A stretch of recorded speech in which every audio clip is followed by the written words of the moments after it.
You're listening to an Airwave Media Podcast. Feel like who art Ed? We'll try to spice it. Who art it? Mr. Wood art Ed me. Good. Either way, it's ambiguous. It works on so many levels. I know. That's off to a great start. Welcome to Who Arted, the podcast for those who like to explore the visual arts through an audio medium. I'm your host, Kyle Wood, and for this week's Fun Fact Friday, we're going to be talking about Raphael's The School of Athens.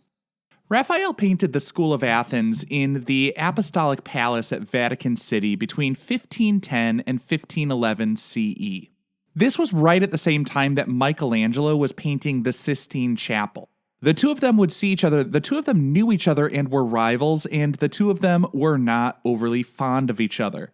Michelangelo was said to have felt that Raphael sort of copied his style a little bit, but I think what really irritated him was Raphael, the younger painter, was sometimes given credit for Michelangelo's work. There were critics who went to the Sistine Chapel and mistakenly identified Raphael as the painter. Now, if that were not bad enough, careful observers will notice that one of the figures in Raphael's The School of Athens bears a striking resemblance to Michelangelo. And the figure that he painted as sort of Michelangelo was Heraclitus. He was known as the weeping philosopher, and Michelangelo had a reputation for being an absolutely miserable human being prone to throwing tantrums.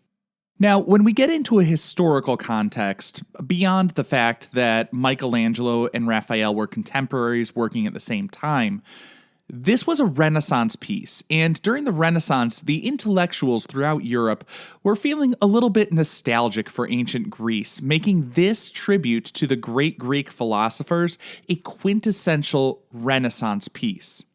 While the School of Athens feels like the work of a mature artist synthesizing all he had learned about history, philosophy, and science in his ultimate artistic expression, Raphael was a young dude in his 20s. Granted, this was a time of rampant child labor, so he had been well into the workforce at this period. Raphael grew up learning the artistic trades from his father, but he was still pretty young to be getting such a high-profile commission. The Pope himself was hiring Raphael. The theme of the School of Athens was all about seeking knowledge and specifically getting down to the root causes of things.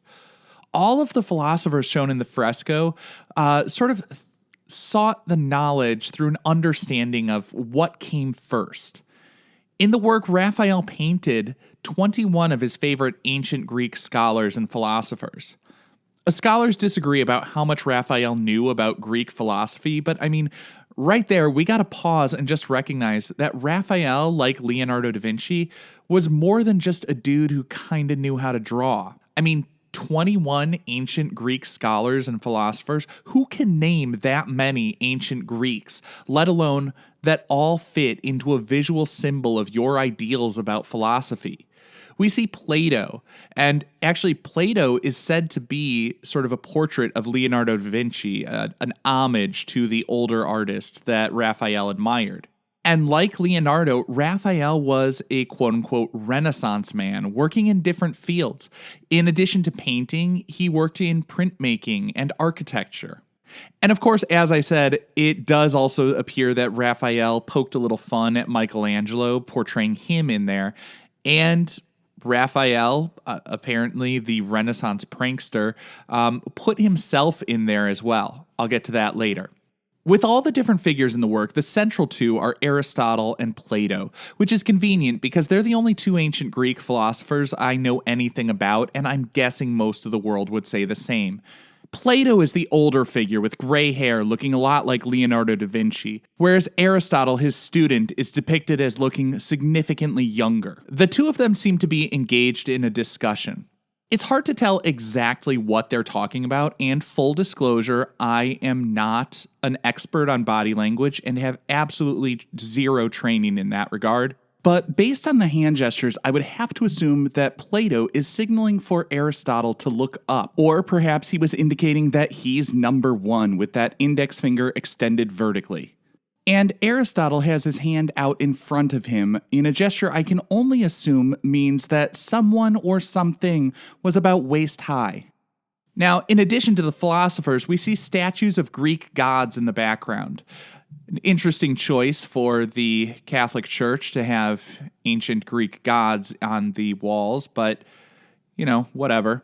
One is Apollo, the Greek god of light and music, holding a lyre. It was sort of like a small harp. The other is Athena, the Greek goddess of wisdom, to symbolize an obvious connection to everything else in the piece.